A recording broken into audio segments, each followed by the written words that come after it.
বাংলাদেশ তিন দিক থেকে ভারত দ্বারা পরিবেষ্টিত। তবে বাংলাদেশের কারণে ভারতের 7টি গুরুত্বপূর্ণ রাজ্য দেশটির মানচিত্র থেকে অনেকটাই বিচ্ছিন্ন হয়ে আছে। বাংলাদেশের উত্তর পূর্ব দিকে থাকা এই রাজ্যগুলো হলো মেঘালয়, ত্রিপুরা, আসাম, মিজোরাম, মণিপুর, নাগাল্যান্ড এবং অরুণাচল প্রদেশ। এই 7টি রাজ্যকে একসাথে বলা হয় সেভেন সিস্টার্স। এই 7টি রাজ্য পশ্চিমবঙ্গ রাজ্যের শিলিগুড়ি করিডোর দিয়ে ভারতের মূল ভূখণ্ডের সাথে যুক্ত হয়েছে।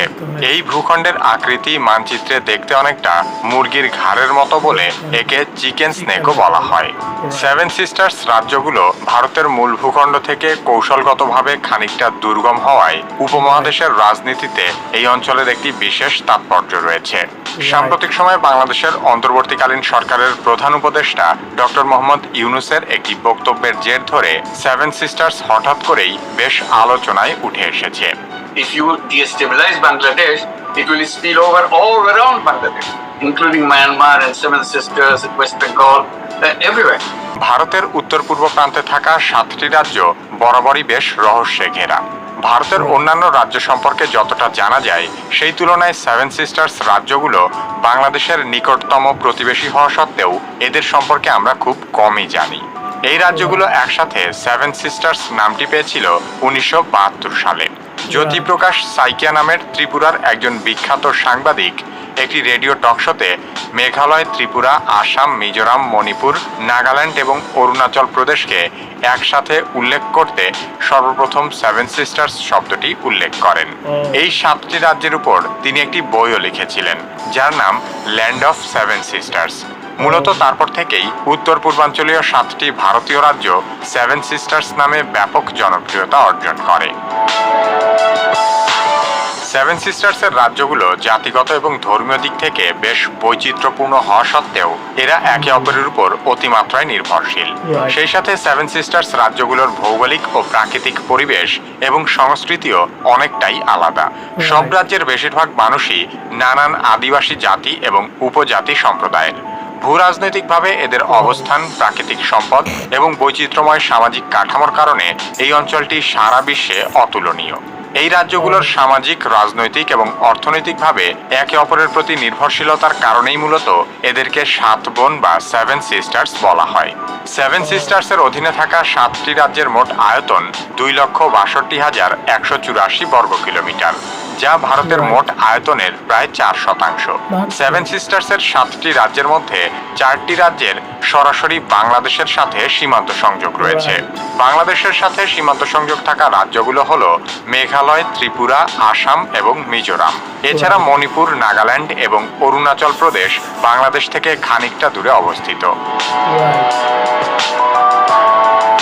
সেভেন সিস্টার্স রাজ্যগুলোর মধ্যে আয়তনের দিক থেকে সবচেয়ে বড় রাজ্য হলো অরুণাচল প্রদেশ।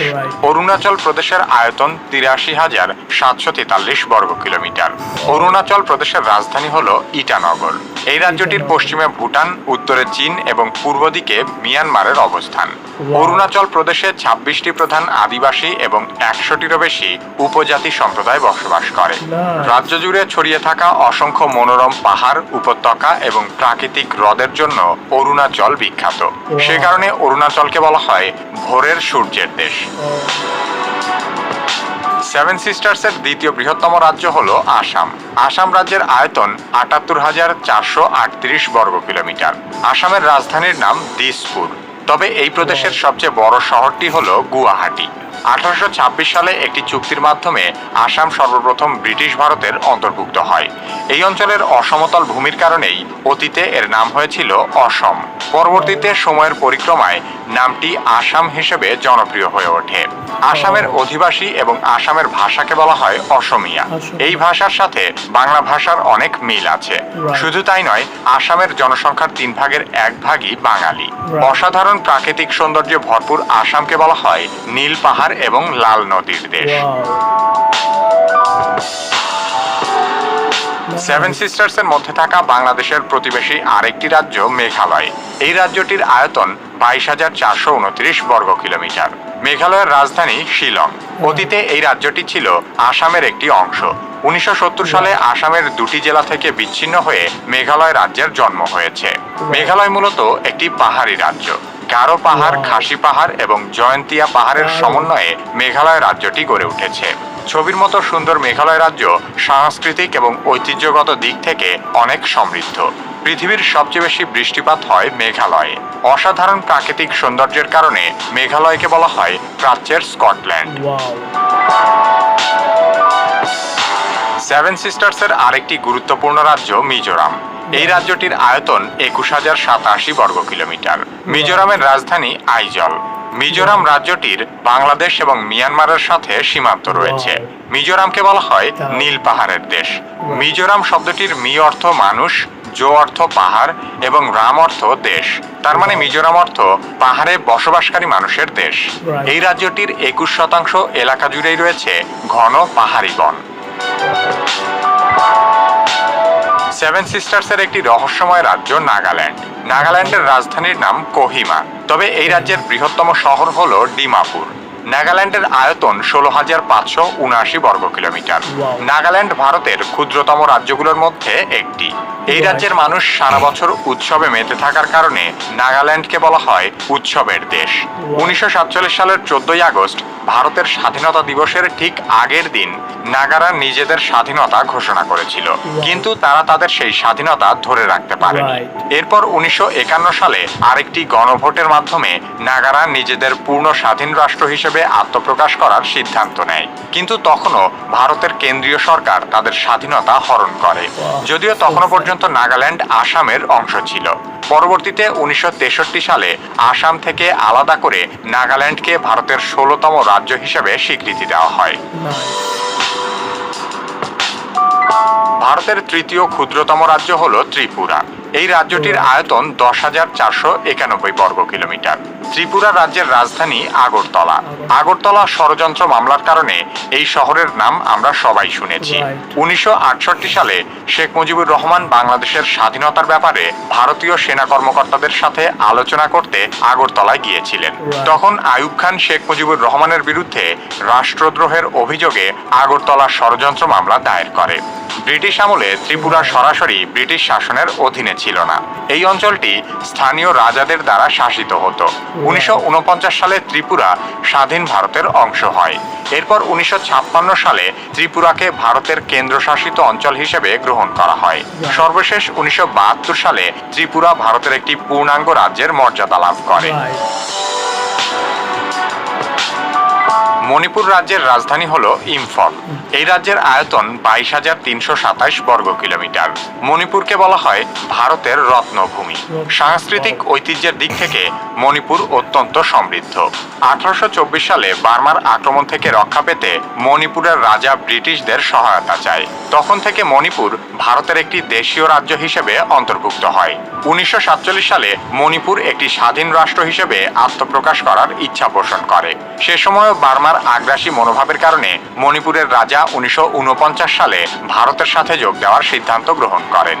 এরপর ১৯৫৬ সালে মণিপুর ভারতের কেন্দ্রশাসিত রাজ্যে পরিণত হয় এবং ১৯৭২ সালে মণিপুর ভারতের পূর্ণ রাজ্যের মর্যাদা পায়। ভারতের মূল ভূখণ্ড থেকে সেভেন সিস্টার্স রাজ্যের ভাষা ও সংস্কৃতি সম্পূর্ণ ভিন্ন। ভারতের ৬৩৫টি উপজাতীয় গোষ্ঠীর মধ্যে ২১৩টি উপজাতি গোষ্ঠী রয়েছে এই অঞ্চলে।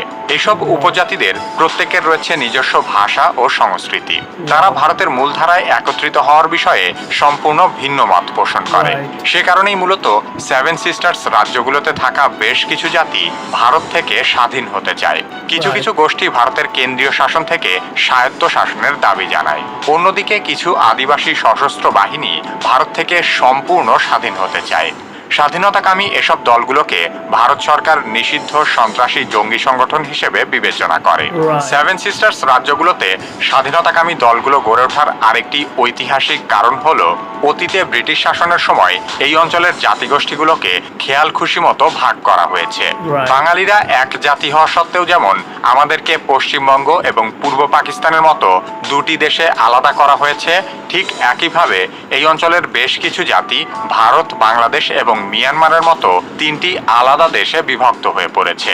এই অঞ্চলে যেসব সংগঠন ভারত থেকে স্বাধীনতা দাবি করে তাদের মধ্যে গুরুত্বপূর্ণ একটি হল United liberation Front of Assam বা উলফা। বাংলাদেশের বহুল আলোচিত 10 ট্রাক অস্ত্র মামলায় যেসব অস্ত্র আটক করা হয়েছিল তা আসামের এই উলফার জন্যই আমদানি করা হয়েছিল। উলফাকে সহযোগিতা করার প্রচেষ্টার জন্যই বিএনপি আমলের সাবেক স্বরাষ্ট্র প্রতিমন্ত্রী লুৎফুজ্জামান বাবরকে মৃত্যুদণ্ডের আদেশ দেওয়া হয়। সেভেন সিস্টার্সের বিচ্ছিন্নতাবাদী আরও বেশ কয়েকটি গুরুত্বপূর্ণ সংগঠন হল আসাম রাজ্যের বড়ো উপজাতিদের জন্য স্বাধীনতার লড়াই করা Boroland national Democratic front, Bharat এবং মিয়ানমারের নাগা অধ্যুষিত এলাকাকে স্বাধীন করতে চাওয়া social council of Nagaland, Assam এবং পশ্চিমবঙ্গের একটি অংশ দখলে নিতে চাওয়া কামতাপুর মুক্তি সংস্থা, মণিপুর রাজ্যকে স্বাধীন করতে চাওয়া United National Liberation Front of Manipur ও মণিপুর পিপলস লিবারেশন আর্মি এবং ত্রিপুরী জাতীয়তাবাদী সশস্ত্র সংগঠন National Liberation Front of Tripura ও অল ত্রিপুরা টাইগার ফোর্স। এগুলোর বাইরেও আরও বেশ কিছু সশস্ত্র স্বাধীনতাকামী সংগঠন সেভেন সিস্টার্স রাজ্যগুলোতে সক্রিয় রয়েছে। সুদীর্ঘ কাল ধরে ভারতের উত্তর পূর্বাঞ্চলীয় এইসব রাজ্যের জনগণ ভারত সরকারের কাছ থেকে অর্থনৈতিকভাবে অবহেলিত এবং বিভিন্ন সুযোগ সুবিধার দিক থেকেও বঞ্চিত। শুধু সরকারিভাবেই নয়, বেসরকারি বিনিয়োগের দিক থেকেও এই অঞ্চলে ভারতের অন্যান্য অংশের তুলনায় ব্যবসা বাণিজ্যের তেমন প্রসার ঘটেনি। ভৌগোলিকভাবে দুর্গম হওয়ার কারণে ভারতের মূলধারার রাষ্ট্র পরিচালনা ব্যবস্থায় এই অঞ্চলের প্রতিনিধি খুবই কম, ঠিক যেমনটা ঘটেছিল অতীতে পূর্ব পাকিস্তান এবং পশ্চিম পাকিস্তানের মধ্যে।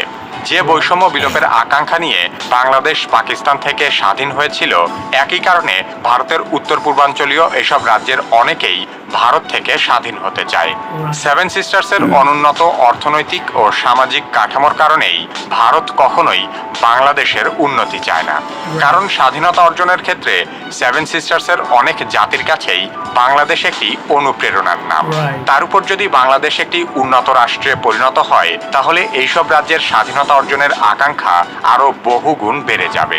কারণ ভারতের সাথে সংযুক্ত থাকার কারণেই তারা বিভিন্ন সুযোগ সুবিধা থেকে বঞ্চিত।